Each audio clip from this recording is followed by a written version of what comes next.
Okay, and we are back. Welcome to Gav, and I hope you're well. I I see, am. and I just want to say first, how did the thing I really want to know is how did Snowden inspire your own work?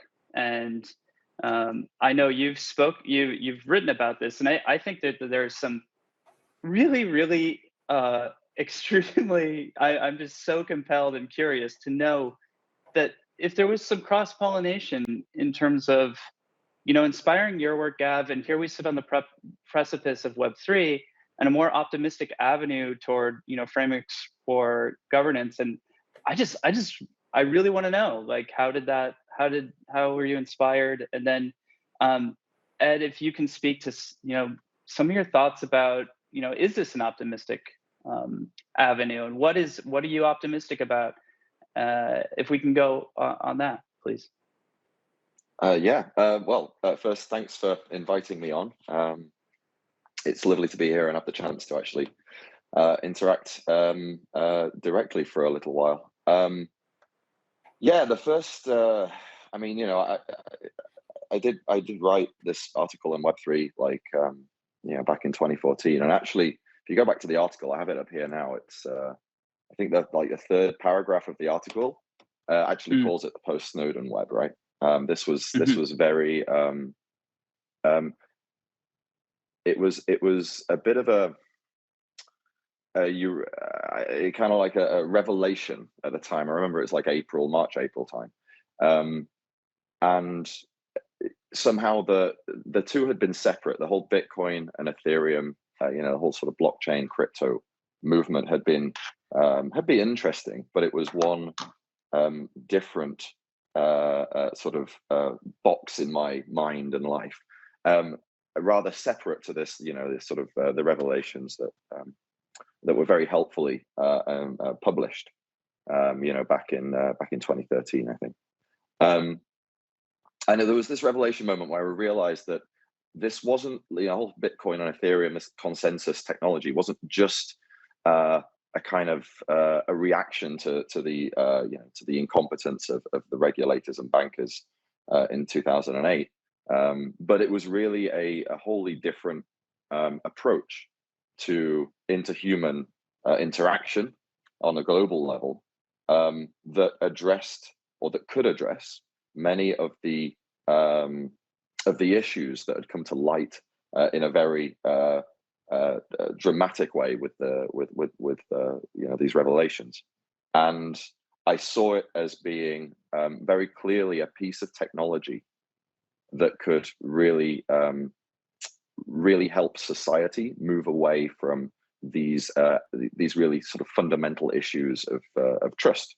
And so this sort of concept of this platform that could move society in this direction, and addressed some of these issues, at least, was I felt deserved a different name to crypto and to blockchain, because it sort of brought in a few other things as well. It brought in elements of like BitTorrent and Freenet and Tor, right? It wasn't simply about the ability to have a free currency of the internet. This was about creating a whole new platform to eclipse the sort of traditional technologies that we'd used that were very authority based, and so it sort of deserved to be called something quite different. And then it was like, what does it call? Well, it's the next iteration of this like massively multi-user application framework that we kind of call Web 2. So it kind of Web 3, and then it was also like, well, maybe it should be sort of named after the guy that sort of really shone a light on this and demonstrated that society really needs this technology. So I was kind of in two minds. Post Snowden Web 3 caught on. Oh, wow. Okay. Fair enough. But yeah, no, it's funny that you mentioned that, particularly that you mentioned the influences from sort of the prior works of the internet, the BitTorrent type distribution. Because I think back to the classical tradition, the idea of the great conversation. that unites us over generations with the thinkers of the past. And each time, as we think, what is the way forward to the better world, we take what we have. We take what's been gifted to us by posterity, the prior work of our fellows, and then we try to challenge it, or we try to extend it, and we try to go beyond it. And when you ask me if I'm optimistic, this is why I'm optimistic. We had this beautiful thing in the internet that was given to us, and not given to all of us. Some of you are old enough that you helped build it, right? But there is a countervailing force that has taken the internet to exploit it. They have accepted it as a gift to themselves, to the exclusion of everyone else. And I'm thinking of powerful central forces here, whether they are governmental or whether they are corporate. And we actually see this, I think, beginning to distort the blockchain space quite clearly. I think all of you are much more familiar with it than I am, where we see a lot of projects that are being sort of manipulated or contorted or shaped or reshaped to be, as politely as possible, much more fair to the investors of the project than they are to the public in general.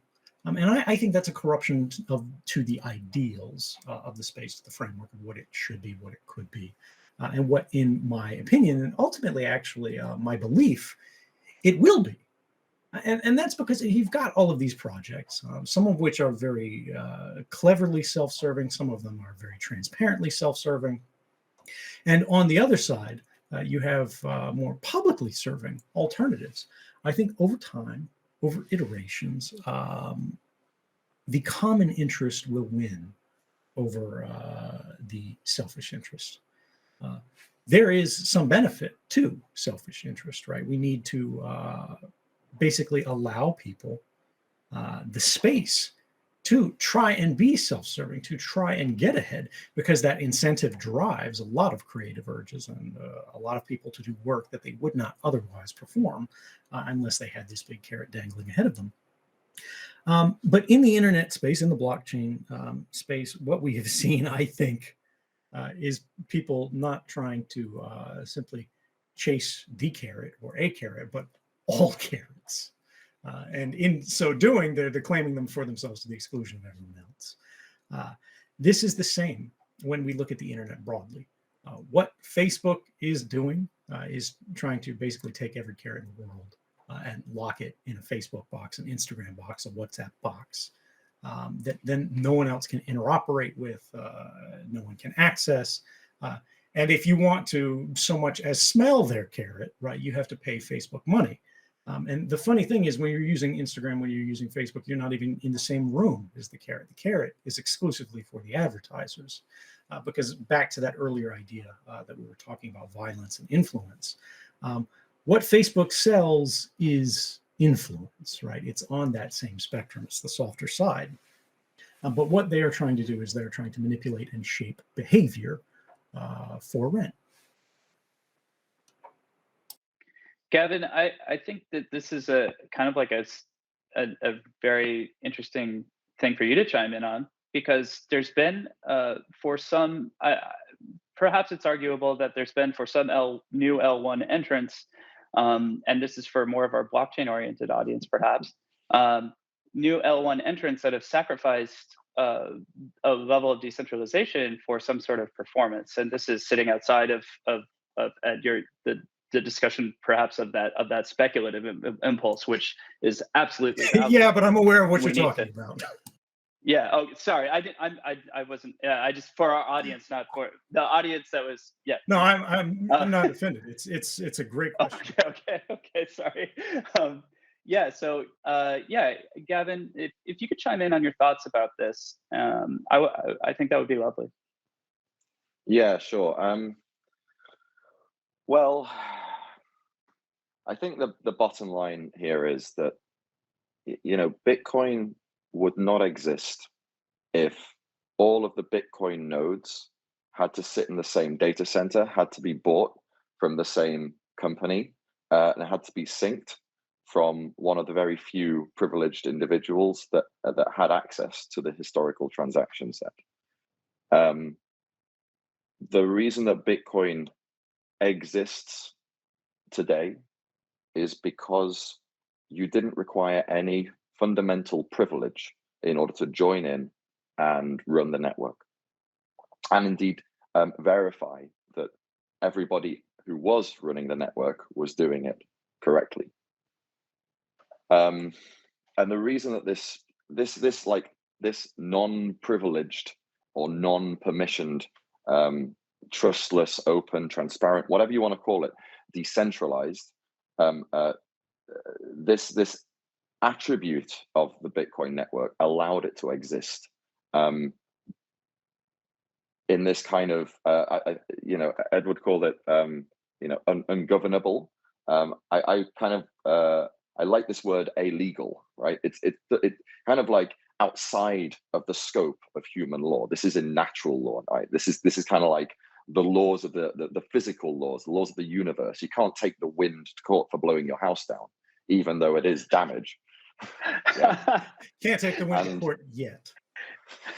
And it's like Bitcoin was this illegal force, right? And we created it. I say we as humans, through mathematics, basically mathematics, economics, game theory. We mix these together in this crazy recipe. Bitcoin came about, and it was a force that could not be stopped. Well, as soon as these forces become stoppable because they are overly centralized, then they will cease to get this kind of carte blanche, ungovernable, illegal attribute, and they will become inherently very governable, which basically means, in Edward's earlier terms, that people with sticks may well turn up at doors and demand that these nodes stop processing transactions from these individuals, or whatever else that they want to do. And if that's the case, then it is effectively, it's working against the, I don't know, whatever you want to call them, the token holders, the participants, the stakeholders in these networks, because these networks will cease to be what they are meant to be, right? They will cease to have this value proposition that Bitcoin had, and they will become just like another form of centralized service, not entirely different to Amazon, Google, Facebook, whatever. Yes, fair enough and agreed. Edward, do you want to chime in further on that? Oh, no, I think I largely agree with the proposition there. This is something that I would actually extend to one of the debates that I've been writing about recently on my Substack, central bank digital currencies and their entrance into the space, where they are particularly threatened by the presence or existence of stable coins, such as they are. Right, particularly when people start talking about like Tether and whatnot, they're like, somebody is creating a dollar equivalent or soaking a dollar out of our ecosystem, and then they're replacing it with what? We don't know, whatever. What if we just flood the zone with our own competitor? And we see, I think, when we talk about stable coins, there are these centrally issued stable coins coming from, Coinbase or wherever, that have built into their smart contracts things like blacklists and freezing capabilities for contracts, and they have the ability to like burn other people's addresses, and to me this defeats the idea of what a DAO or stablecoin is. A stablecoin that has blacklisting, in my opinion, is not a stablecoin. And this is why I would prefer something like a DAI, or I don't know how to pronounce it. I've only seen it written, but MakerDAO's thing, the DAI, because that doesn't have that. It is collateralized and openly sort of visible to the network. There is no question about what's backing it because you already see what's there. And, these things can be voted on, they can be adjusted. And this is kind of a model to me where we see something, the government offers for example, its CBDCs, or Coinbase offers its next, thing, or Facebook finally comes forward with whatever its thing is. And they're all trying to basically wash tokens out of one economy, whether that's the dollar economy, whether that's out of crypto economy or whatever, into their space. And this is a lot of the competition that I think we see in the blockchain space today. It's very zero sum. And the question that I have to ask is, when we start to look at these older models, actually, that are more tested, that are more proven, like the Bitcoin model, or like a sort of over collateralized model that's on network and open, and more free, that it is centrally regulated. And then you have a CBDC out there, central bank issued digital currency, where they just say, hey, we just created $10 trillion and we sent them to everybody's bank account. But if you don't use them in a week, they disappear, right? And this is what China is test driving today. They can give sort of rebates to juice the economy wherever, but your money has an expiration date. And this gets to the inflation controversies that are happening all over the public domain today.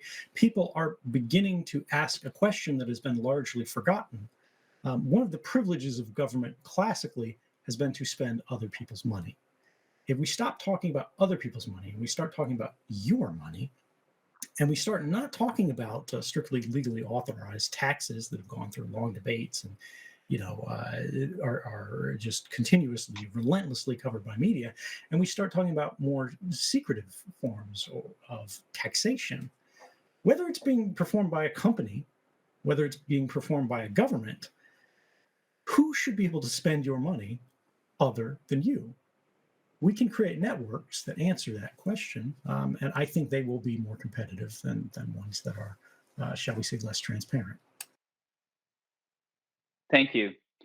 I think it's worthy then at this point to talk about, what Web 3.0, or excuse me, I've been told that that's Web 3. I should not say Web 3.0. That was changed at some point in the past. Web 3 will look like in 10 or 20 years. I understand that's an extremely long scope of time in our world today. But what do you both think it will look like? And Gavin, excuse me, I'll shoot this to you, please. Well, yeah, it is pretty long time scale. I generally deal in like maybe at most 6 months, 3 years, 10 or 20. I mean, we're going to see, it's going to be a very interesting social experiment, because we're going to see just how much the world cares about privacy, self-sovereignty, transparency, knowing that the rules, their assumptions about how a system or a service works are true. And I think this actually, it's an interesting, it's a slight difference with I think what Edward was saying earlier, with the stable coins that like USDC or whatever versus like DAI. I'm not against like stable coins that are centrally issued. I think that there is, they are logic, right? And at the end of the day, I consider my job as like a trust-free consensus software guy, is to develop systems where the stated rules are enforced. Now, if the stated rules allow a central issuer to freeze an account, well, look, if you don't want to be a part of the system, you go use some other system that doesn't allow a central authority to freeze an account. I don't think it's feasible, if nothing else, to build a world where only one kind of paradigm can exist. I think there have to be choices here, and I see this as just like another choice. And although I may not particularly want to use a centrally issued currency myself, as long as there are like options and choices, and as long as the rules, so much as they can be written in logic, can be like guaranteed to be enforced, then I think I consider that to be like the key contribution of the consensus element, at least, of Web3. So like in 10 or 20 years time, my hope for the world would really be that we have these, global services that we massively multi-user, we broadly refer to it as the web now. We have these services that provide us with de facto guarantees, like hard guarantees on the rules that are open and transparent, that we can read, whether it's in code, whether it's in English, that we can read and get a credible belief that they will be followed. And that's something that I see as really, really missing from the world, that this kind of like pre-Bitcoin, pre-blockchain. I suppose if we're doing it properly, like pre-BitTorrent, pre-peer-to-peer world, right? The world was very much based around a trusted authority providing a service. It had to be for society to develop to get to the point that it is. But in 10 or 20 years, it would be my hope that we've moved away from this paradigm and that we're into a paradigm where services do not need, or service providers do not need to be trusted. We can verify. Thank you, Gavin. And as a rejoinder to that, is your proposal then that we would have, some people might choose on the shelf of DAOs the benevolent dictatorship DAO, and I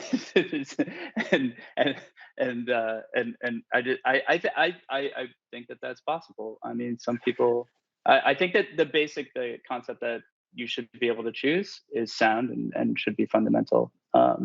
Yeah, and I wonder what you think of experimentation, right? It's like it's the basis of evolution is to have many different paths, and the path that that delivers the best, that is best fitted for the environment, delivers the best, I don't know, opportunity, service, whatever, advantageousness to the to humanity, to society as a whole, should be the one ultimately that wins out. We've come into a really interesting debate here, so let me wade back in, because I think Gavin, makes an important point, but I have to be sort of the dark side here, counter argue for the sunshine and roses take, because no one comes to me for sunshine and roses, which is that's true and it sounds persuasive, but antifreeze leaks from a car and animals drink it. It's an attractive nuisance, right? There is something that seems better. It is sweeter. So their brain is tricked into believing this is more beneficial. It's easier. It's there. I didn't have to work for it. Let's get it. And they die as a result, right? It's the same with swimming pools that, don't have fences around them. Little kids go to them. And, it's these same things happen all over the place economically. This is really what Web 2 is. We lost the distributed state of the original web, where we were all sort of homesteaders and proprietors. We had terrible, kludgy little websites that we tapped out in text editors. They were not beautiful, but they were ours. The servers were, under our desk, or whether it's at a university or at your home. And bit by bit, we made the barriers to entry lower. We created greater opportunities for inclusion for people who lacked access to the resources or the computation or the technical know-how to do this. But people exploited that imbalance of power, right? And they constructed what they believed in their heart, truly believed, was a force for good in the world. See, for example, Google's original "Do No Evil." But over time, as it corporatizes, as it iterates within itself, it begins to decay, because this is the same with our governments. This is the same that we're seeing today.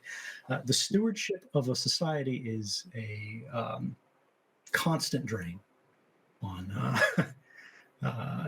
hours, on sort of psychic energy. You have to constantly be working, getting out of your bed, trying to make things better in a small way, just to keep things the same, because the forces of entropy are tilting us toward decay, and the nature, human nature and corruption, tilt us toward that decline. I do think that this distribution and this explosion of choices is likely. What I am concerned about, and will remain concerned about, is the first mover advantage, the network effect, and particularly anti-competitive behavior by market leaders and by those who have a lot of resources. And this is just sort of the concern. What we see, I think, in a lot of these spaces is where regulation or the regulatory authority or a advantage of any kind like that, an unshared advantage, is used to advantage a certain class to the detriment of their competitors, whether we're talking about states versus non-states, whether we're talking about market incumbents versus market entrants, whether we're talking about startups versus whatever. We all recognize this. We all see this. And there's just a question that I would have for Gavin with this to bring it all back is I'm going to presume that you grant that because I think it's reasonable. The question is recognizing that, particularly in technology, there is this tendency toward winner takes all.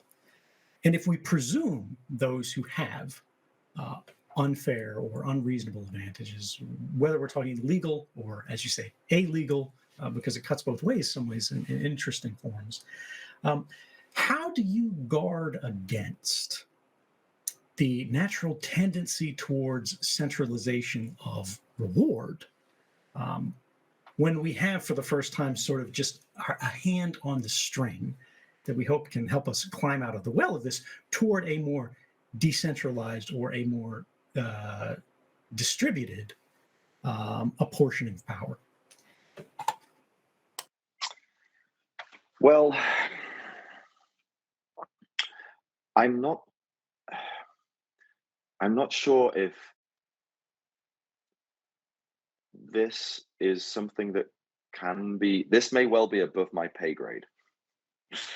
Fair enough. Power, like, I can't solve what is inherently an issue with humanity. True, and none of us can. Just to be clear, I'm not trying to put you on the spot here. This is just thinking out loud, right?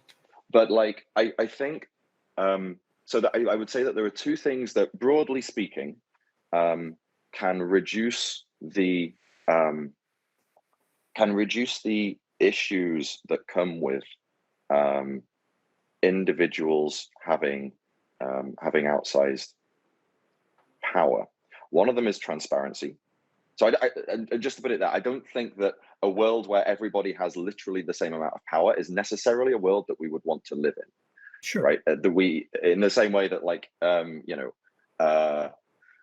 we don't necessarily want to exist in a world where everybody has a vote over what the world should be like.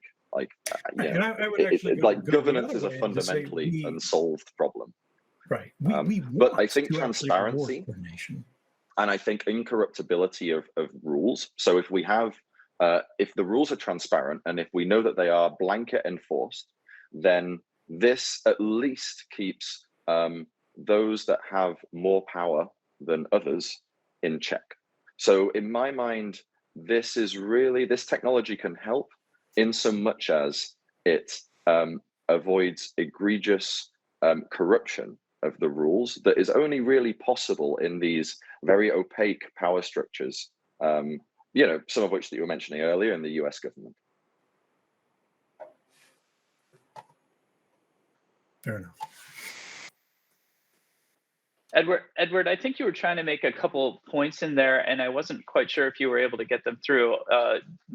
Would you mind restating them? Because I wasn't sure I heard anything out of your mic. Well, Gavin. I was just saying with Gavin's point, actually, I think he is correct in a certain way. We don't necessarily want everyone to have exactly the same power, or if we do, we want to encourage coordination and cooperation, joint construction over sort of a anti-collaborationist model for the whole world. It's just a question of when we recognize that there are these centralizing forces, right? There's these centers of gravity that will naturally come to exist in any competitive space. How do we sort of ensure fairness in a world where people are taking very anti-regulatory positions, because classically, right, when we're talking about the centralized authorities, you've got regulators. But what happens when the regulators don't act or act corruptly, right? Or we move to a space where we don't have the benefit of them at all. That was the question widely, but I think Gavin's made his point, and we're good on that. Great. We may not have a sensibility of what it looks like in 10 or 20 years exactly, but is it fair to say that it looks potentially better? Is that fair to say? Is there consensus on that? If the world is truly adopting Web3 under sort of our collective imagination of what a Web3 adopted world looks like. Is it? Are we agreed on that? So for my part, I certainly wouldn't be spending my life, 14 hours a day every day building this if I didn't think it was going to be an overall positive thing for the world. Yeah, I mean, I think it's going to be a good thing for the world if we make it so. And that's really my point. For everybody out there who uses these networks, or who's interested in this, or who thinks there's going to be an impact, or is threatened by it, the only way things change is if you make them change. Like Gavin says, his 14 hours a day, that counts for something. That is a measure of influence. We all have influence, whether we apply it, whether it is applied correctly through our efforts, or whether it's sort of stolen from us and manipulated and shaped through these outside parties that are influencing us or our thinking or whatever. That's a battle that we fight every day, and we continuously will. When we talk about Web3, one of my primary concerns, just beyond the sort of inevitability of the space, and I think we will see a growing importance here, and I think that can be a tremendously positive force. I am afraid of, as always, the corruption of privilege that exists within these spaces. And one of the things that concerns me that we haven't really talked about is like the NFT-ishness that's around the space. I'm not against NFTs. I think they can be great. I've seen them used successfully for fundraising. I've used them for fundraising for the Freedom of the Press Foundation. And the generosity of the community is, astounding. At the same time, I see them creeping into gaming in a way that a lot of people are excited about. But as somebody who's been playing games for a very long time, I'm like, hang on, hold up a second. We used to go to the store, we used to buy a game, you own the game, you play the game, that's it, right? Then you got the subscription model of games where you got a massively multiplayer game or something like that. And you buy the game and then you pay a monthly fee or something like that.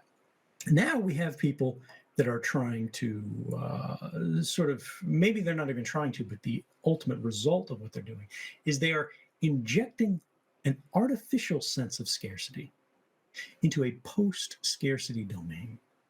And I think that is actually an inherently antisocial urge here. If you think about the world that people are retreating from their games, right? Where they live in a cold, bare box, if they're lucky enough to even have a home, in some overly expensive city.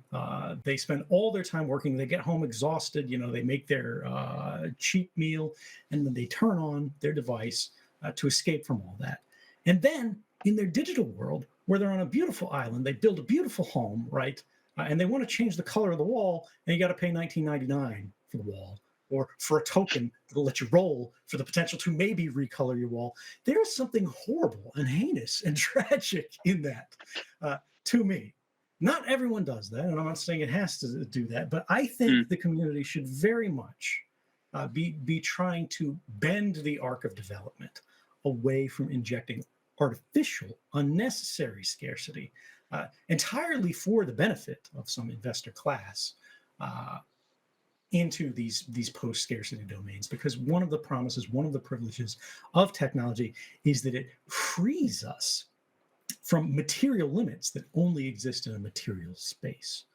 To try to reimpose a material limit in an immaterial space, I think is a little bit unethical, but that's me personally.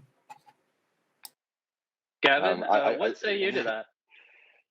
I would actually ask a quick question. If suppose it were not for the benefit of the initial investors or whatever the stakeholders. But suppose that it were just done in some fashion that didn't actually inherently benefit any individual, just that scarcity was just part of the technology. Do you think that alters the equation a bit?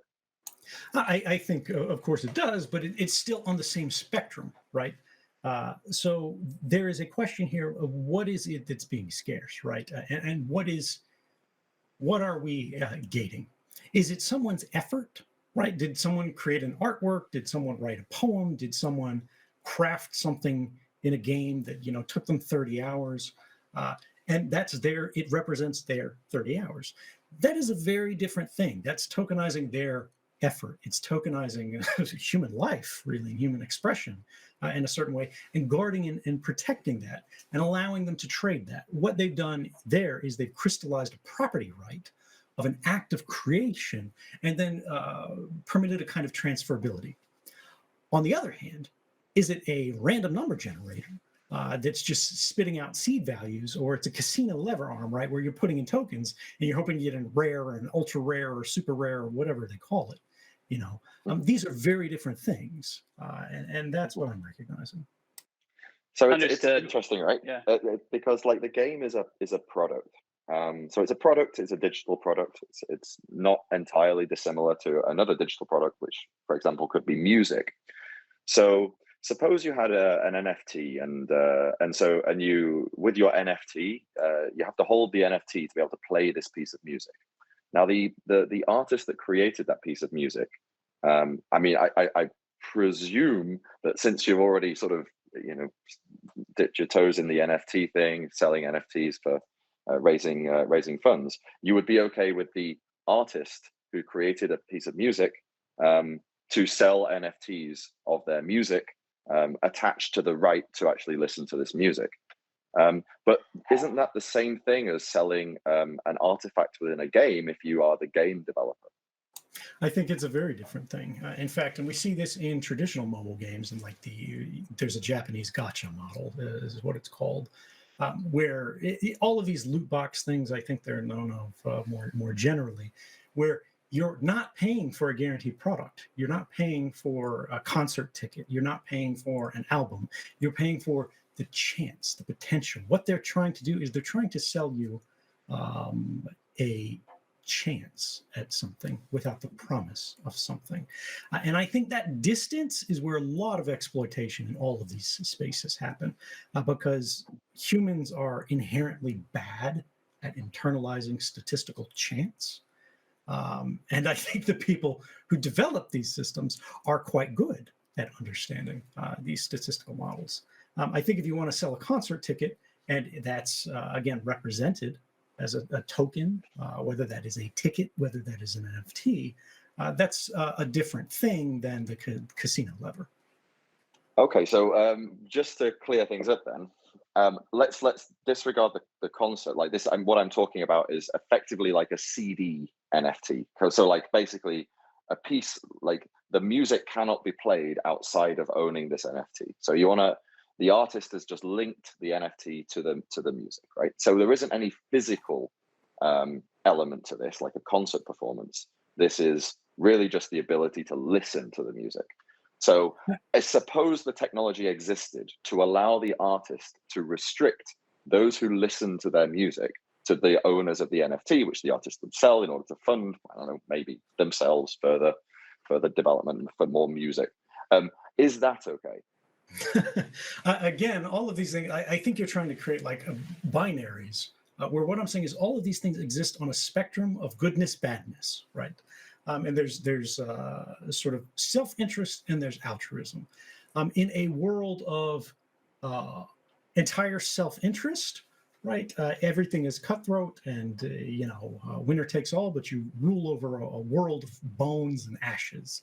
On the other side, absolute altruism, your children starve because you gave all your food to them, and then you died because you starved to death, and then they could not produce food for themselves and they died. There has to be reasonableness somewhere in this spectrum. You have to be careful not to fall too far on either side. In the sort of example as what you're describing, this is just another re-implementation of digital rights management, which generally does not get me excited. I'm not in love with it, but I can understand how these things could be applied usefully or pro-socially in certain instances. There are other people who would very strongly disagree with me. But all you're effectively talking about there, the token is a password, right? We're using the cryptographic properties of cryptocurrencies to basically provide an access right, whether that's a playing right, whether that's a streaming right, whatever. It's simply a technical measure. The implementation of it lies somewhere on that spectrum, as I said, but as you said before, maybe that's above my pay grade. Yeah, I mean, so just to go back to the game, I would therefore say, you know, I don't have any issue with games developers restricting access to their product in the same way that, you know, they already have done for decades before. And I see NFTs as just like, you know, a more agile way of restricting access to their product. And I don't know, you know, I'm not a big, I don't think I've gambled, you know, more than like twice in my life.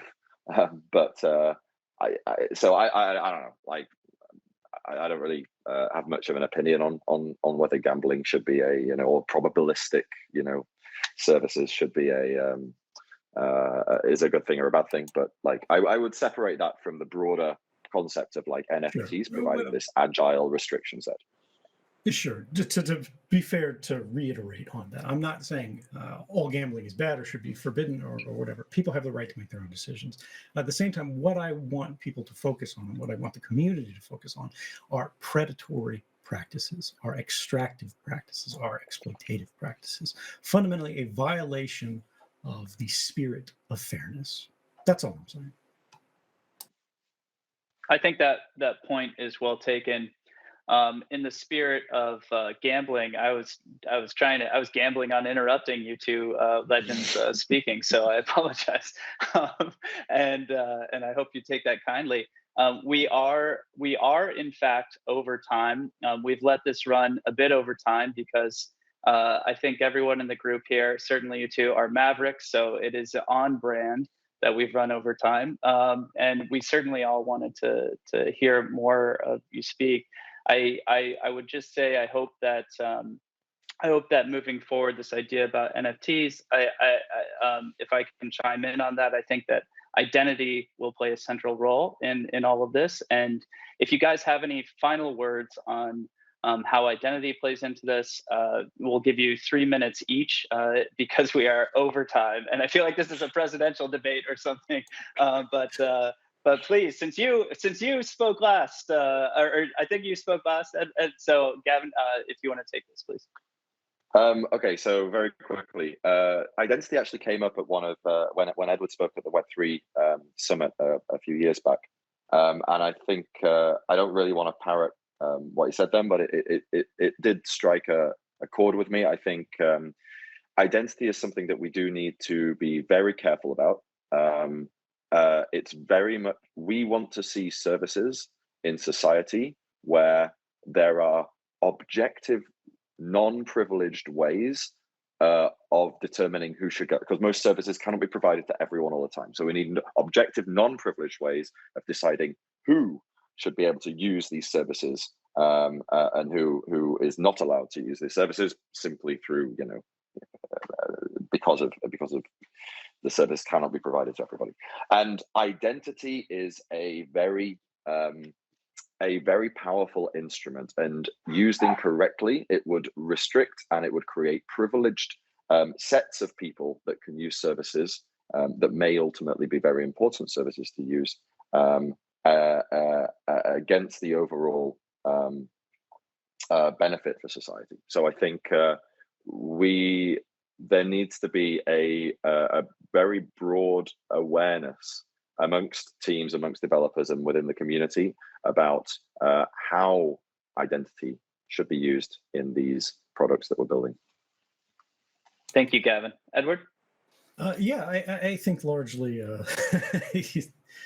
largely were in concert there. The one thing that I will sort of extend, again, because I think we don't have a lot of people in the blockchain space who are sort of saying, hey, slow down, be careful on this. Gavin admirably actually is saying, let's be cautious here. It gets back to that material limit, right? Identity is a discriminator.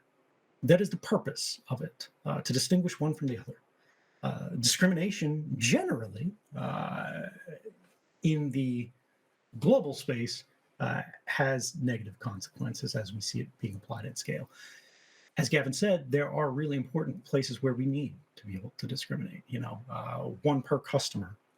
We don't have enough to go around for this, whether it's a product, whether it's food, whether it's housing, whether it's whatever. It's, again, we need to see where's the connection to fairness.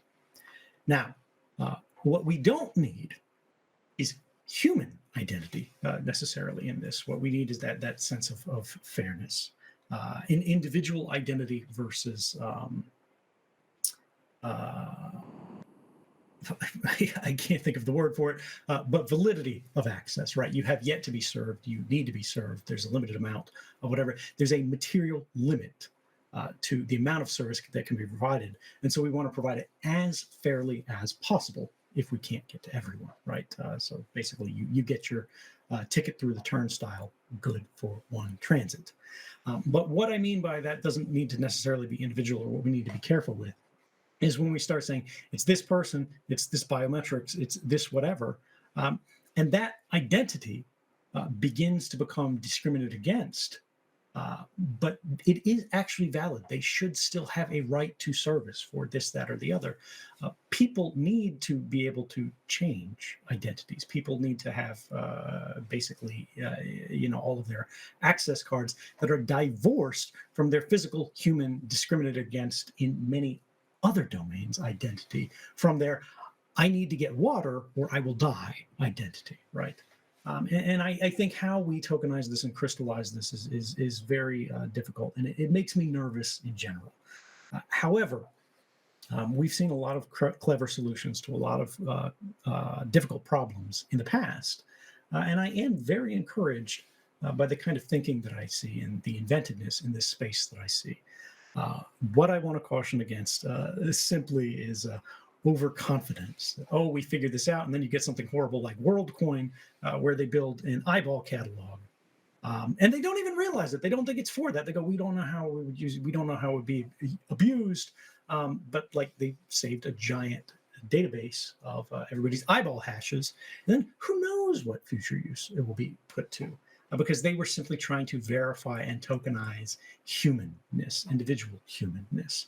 And it's a clever solution to a difficult problem, but it can create greater risks down the road. Thank you so much. And thank you both, Edward and Gavin, legends in your own right. Thank you very much for being part of this inaugural DeData conference. I hope to rope you guys into a future one. Because I think that it would be extremely worthy in a year from now, 2 years from now, to revisit some of these topics, to see how far we have come or not in Web3 and in our, in society, right, and for the world. So thank you, gentlemen, so much for being here. And my heart, I want to say my heart goes out to you, but it seems to land wrong. But my heart goes out to you. Thank you, gentlemen. Thank you very much. It was a pleasure speaking with you. Okay. I really enjoyed it, Gavin. Stay free, everyone. Likewise, Edward.